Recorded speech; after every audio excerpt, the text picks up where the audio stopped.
This new version of her emerged as the strongest and healthiest so far, all pointing to the fact that she was in good health, sincere, focused, and successful. It was hard to think she had emerged from an eel in the dark swamp to a beautiful swan, or from the dirt to a lotus. She was learning to remain equanimous and forgive easily. She reminded herself she wasn't who she had been any longer. Now a healthy confidence was taking shape. As she moved to the surface of the water, she felt a new beginning was taking form. Fai un respiro profundo. Take a deep breath. She let go of Cuchulain along with several bad habits. Even if circumstances didn't seem to be going in her favor, she was reminded to keep a cheerful attitude. Having so many different jobs in the city, they were all starting to blur together. She kept her writing and projects in the forefront, not giving up on this great fervor she had. She thought the visible results of her efforts were coming to life under the surface. It was like those slow-moving fish that were hidden in the winter pond, but were floating slowly underneath. It was impossible, but she was both below and above the surface simultaneously. Her voice cracked through the ice, just like she couldn't see any visible evidence that things were changing.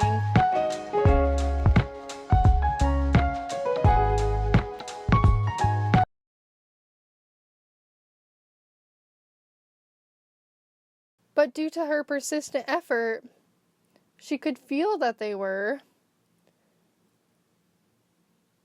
She read something that said, "People are watching and listening. They're appreciating what you're doing. Keep striving and being authentic." There was a show she used to watch as a child about a girl who could talk to animals. The girl had special powers and could talk to animals by locking eyes with them. Laine looked at the raven in the tree. The tree hung over the water. Now the bird looked into Laine's eyes and pleaded with its heart. Save him, please," it said. One of the kids at the school had a sticker by number of an octopus, which he inhaled like rescue breaths. He couldn't get enough creativity. Laine took this as a clue not to give up.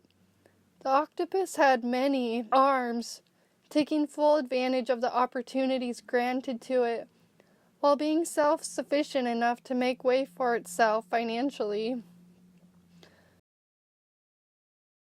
From the potentiality of her online business expanding,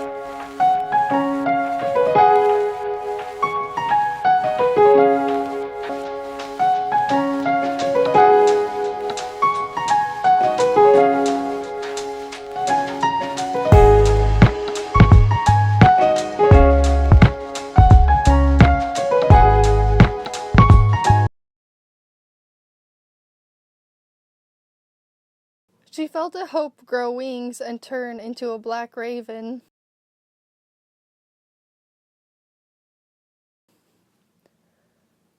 "But why him? Why now?" she asked the bird. It was as if she were really helping people by telling the story of her personal experience. Now she was talking to Cuchulain in her eel form. It was a common thing for partners to wish they could hear what each other were thinking, but wishing shouldn't have made it real. And, by the way, he wasn't her partner anyway. He was just someone who rejected her after leading her on for a while.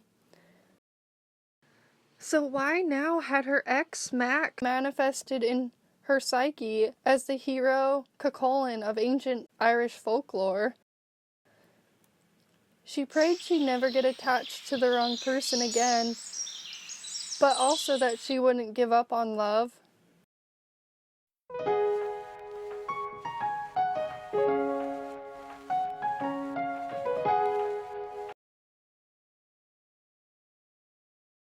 "Pull up here," Laine said. She could hear his thoughts of doom and destruction, almost too loud. She was not dragging him under anymore, but something had latched onto his boot from underneath. Morrigan slipped down again and untwisted his boot from a complex maze of seaweed. She could see his face was under the surface.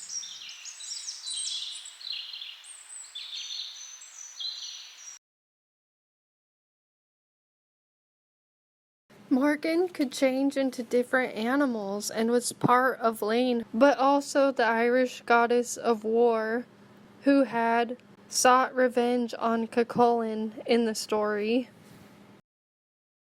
"Pull up on this vine," she said, still underwater. "Hurry." She felt the pressure loosen as the water splashed. As she was helping him, a gut-wrenching feeling took hold of her, and sensing she was being ridiculed, she let a sinkhole grab him and pull him under. When he'd been under for about a minute, Laine saw the gray sheen underwater and remembered her adaptability and mysterious survival mechanism that others might not understand, but which she possessed. No one knew when she was going to attack, nor did she. That's what made her so dangerous. She wished she was more like Romulus than her alter ego or higher self, who knew how to control their emotions, even under extreme duress. Maybe from all her previous experiences, she'd grown stronger. Her discipline brought her good traits to the surface. She felt the wind turning in her favor. She had mysterious powers that pulled her towards the bank and onto her knees. Strange magic. She was human again, and so she pried him out. Standing in the muck, she lay him on the bank.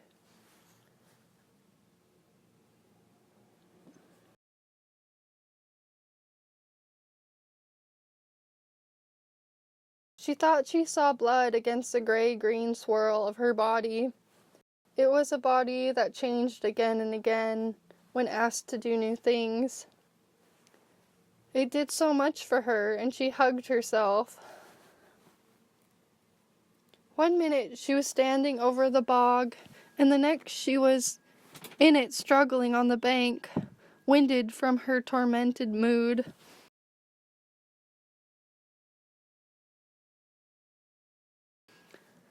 They were clinging onto what was left of the bridge. It was an extension of the Corlea Trackway by carbon dating, tracing back to the Iron Age as the first road in Ireland, crossing its bogs, and the only thing that existed between their two hearts. It was indefinite when exactly she changed, or if she spent some time in an in-between phase. In that space, the rage subsided, and the love returned. Cuchulain still clutched Gaybolga, the gold spear, or what was left of it. Its fin-like blades were wet with her blood, and it had been snapped in half.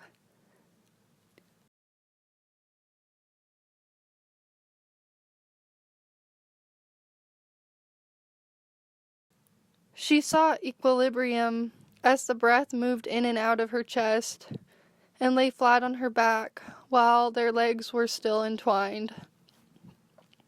She knew she'd eventually go looking for the missing piece. But for now, they lay still, and she couldn't say how long this lasted.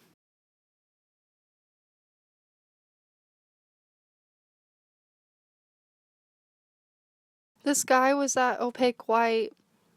The trees shook their fresh pelt onto the skyline, and she was in a new place, despite clinging on to the past. Being on land after a long time in water, there was an extreme contrast between the sky and the grassy plain, and her growth was evident. "Magic, magic, turn Miss P into a mermaid," one of the children said, and she pretended to slide to the ground. Once she felt solid ground under her feet, she was back in Boston, or was she two places at once?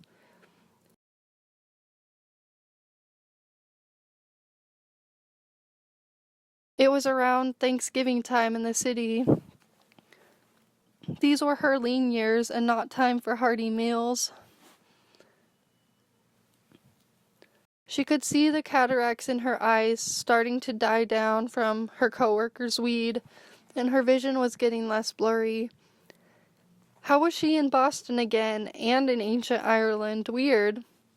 She felt happy to be alive, vibrant. On her quest for success opening up to the new world around her, she was living like a land species just beginning to adapt. She was working at the movie theater with the reclining red seats, owned by the Indian owners, who played Bollywood films and sold samosas. "She really has transformed her life," she could hear them saying. People looked down on her for working at the movie theater in her 20s. But that was not how she felt. In her mind, she was an eel, not a woman again, and she was writing her story.